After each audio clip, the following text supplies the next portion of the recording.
Hello there my fine gardening friends, how the devil are you? Welcome to a very damp and dreary sort of late November day here in still beautiful Nova Scotia, even though it's starting to get a bit on the chilly side, and that breeze that you can probably hear in the microphone is rather chilly as well, but that gives me all the more reason to keep myself going when I'm out in the garden and doing stuff. Lots of jobs still to be done here in the optimistic garden.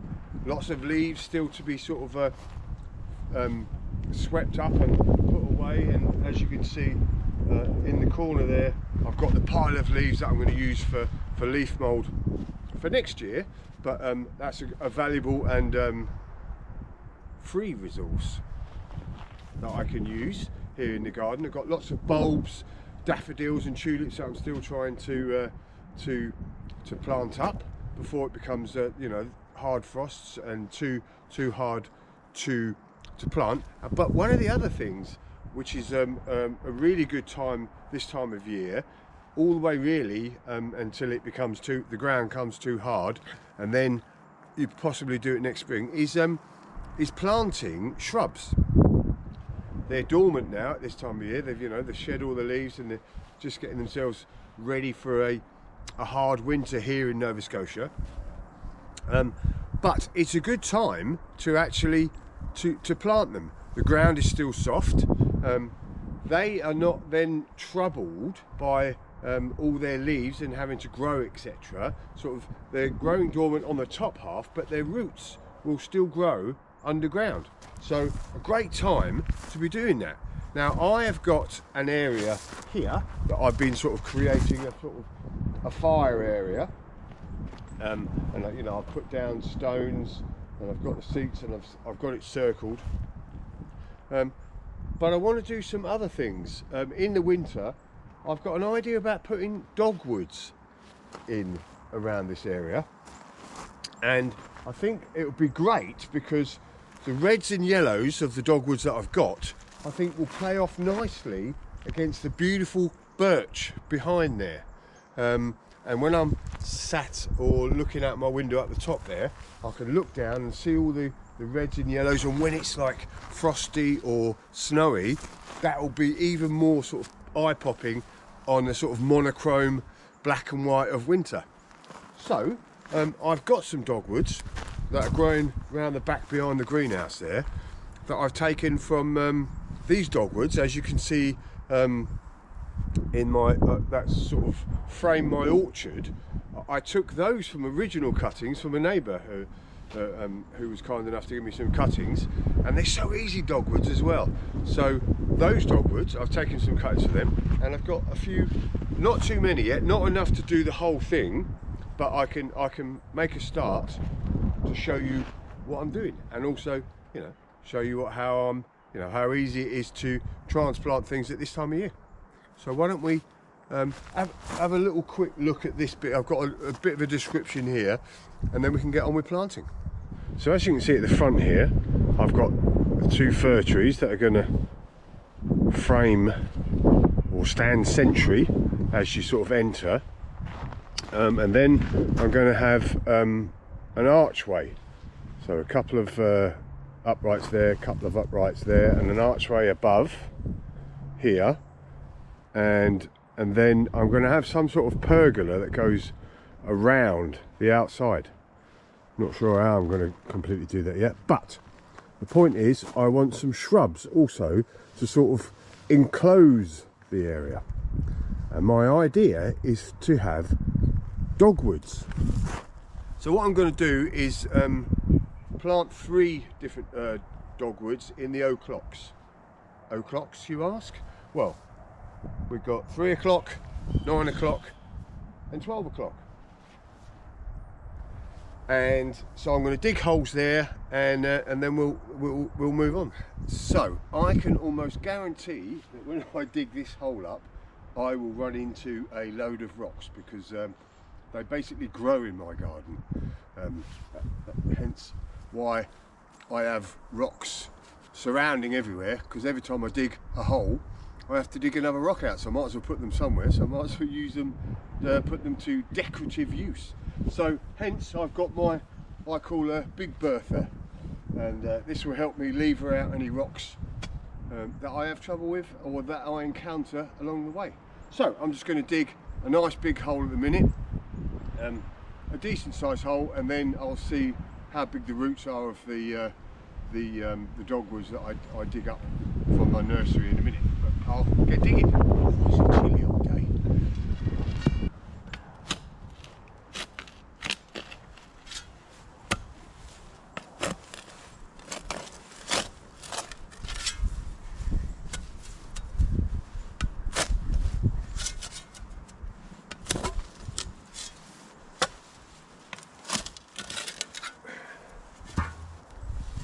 Here comes Big Bertha.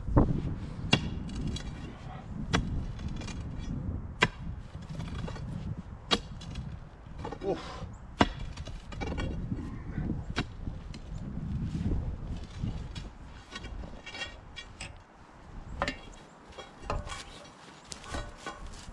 Ta-da! Look at that, ridiculous, isn't it? That'll go nicely somewhere.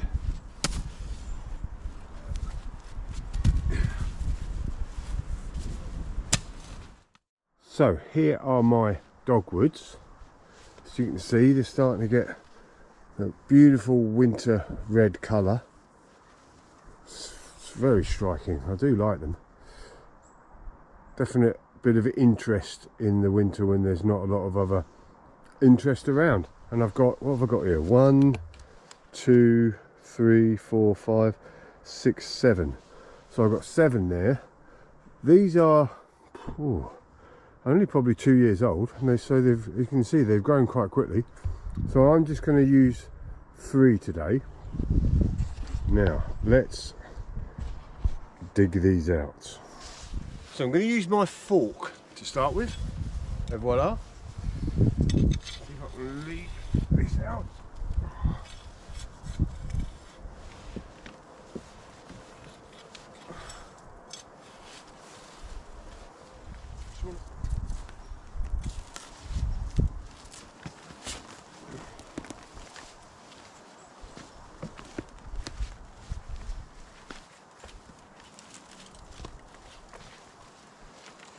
Go, there's one. I've chopped a few roots, but what I'm going to do is chop this down anyway to not put it under too much stress, but they'll be all right.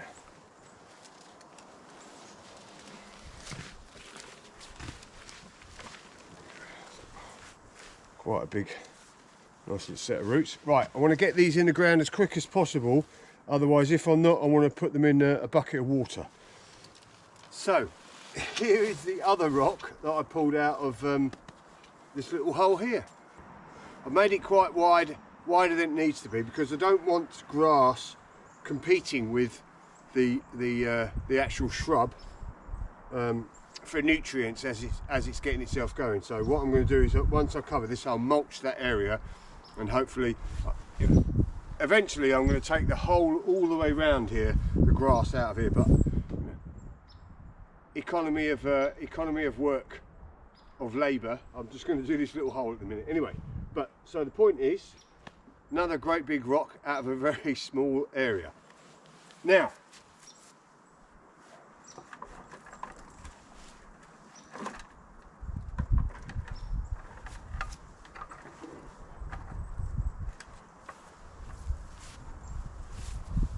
there's our nice big dogwood.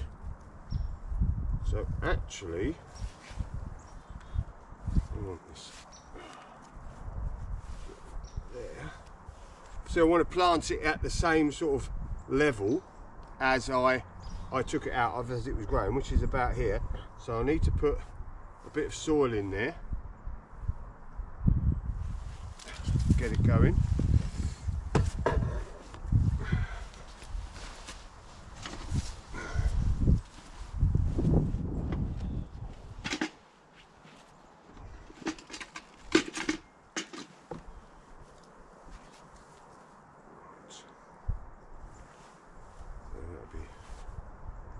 Right.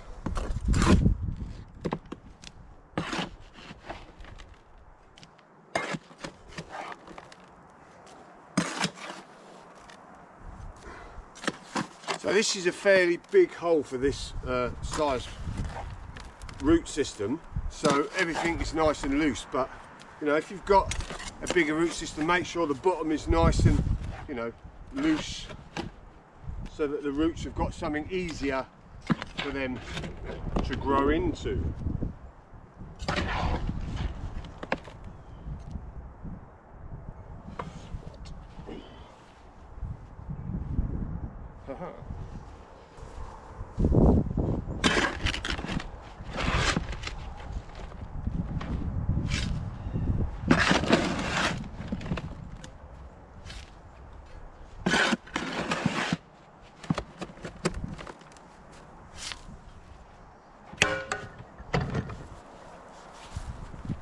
Firm that in.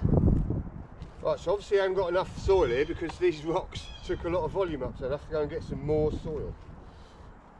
So, if you'll excuse me. So I've made the classic YouTuber's mistake of talking away and forgetting to turn the record button on. So I've literally cut this about a third off this plant, and the reason I've done that is to sort of, you know, it's quite high, the roots aren't settled in or anything, and I want to give the wind less chance to sort of get hold of, but I still want to keep the nice leaders here in the first place. So, you know, this is nicely firmed in. The roots now are gonna, like I said before, you know, they're gonna keep growing over the winter, and now they'll have it without the strain of having to grow leaves, etc. So they're sort of going to work away, get themselves all settled in over winter, ready hopefully for a nice spring and summer of growth. And during the winter here, it's going to give me the beautiful red colour. Right, I'm going to move on to the other two, and then I'll come back to you with some final thoughts. So there we go. That is the 3 dogwoods that I'm putting in today anyway. Nicely planted in, settled in for the winter now. Hopefully they should survive no worries here. Good hardy plants, the old dogwoods. And you know, this is going to be a multi-year operation for me, because I'm not going to buy any ones from outside. I'm going to take them all from cuttings. So I'll take a load of cuttings again next springtime, and by the end of next year they should have grown nicely, and hopefully in a few years time I should have that red yellow all the way round, planted a couple of feet apart probably for each one, all the way round. So in the summertime I will have that sort of we'll sit down sometimes for a fire or a bit of a party or whatever in the garden, and we'll have that feeling of being in an enclosed little room. And when I have the pergola built round as well, we'll have lights on that, so that'll look good. And then when we have a little sit-down party in the winter, yes, we do party in the winter still in Nova Scotia, nice roaring fire, we'll have the colours, yellow, red, yellow, all around us again, giving us a bit of a backdrop. And then again, obviously, like I said, looking from my house in the winter, looking down onto it, I'll have that lovely splash of colour against the snow and the beautiful bark of the birch. So a couple of other points there. You know, what I've done there today is equivalent to, you know, getting a bare root plant. So bare root shrubs, you can get them all the way through the winter. Obviously here in Nova Scotia we've got a short period now up until December, and then probably sort of April onwards before the sap starts to rise, and the you don't really want to be getting bare rooted plants, but you can get them through the mail, all sorts of ways, from the nursery, etc.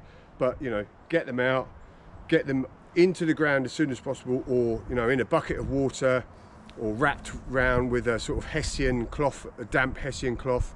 But get them in as soon as you can. And there's lots of my different hedges that I've bought off from mail, I've done that way as well. So really good way, and they're like a half the price, a third of the price of pot plants that you'll get in the nursery. So really good, cheap way, and especially cheap for me obviously here because I'm taking it from cuttings. There we go. Anyway, that's enough of me rabbiting on. job's a good one again, and I'm really looking forward to the next few years seeing the colour develop.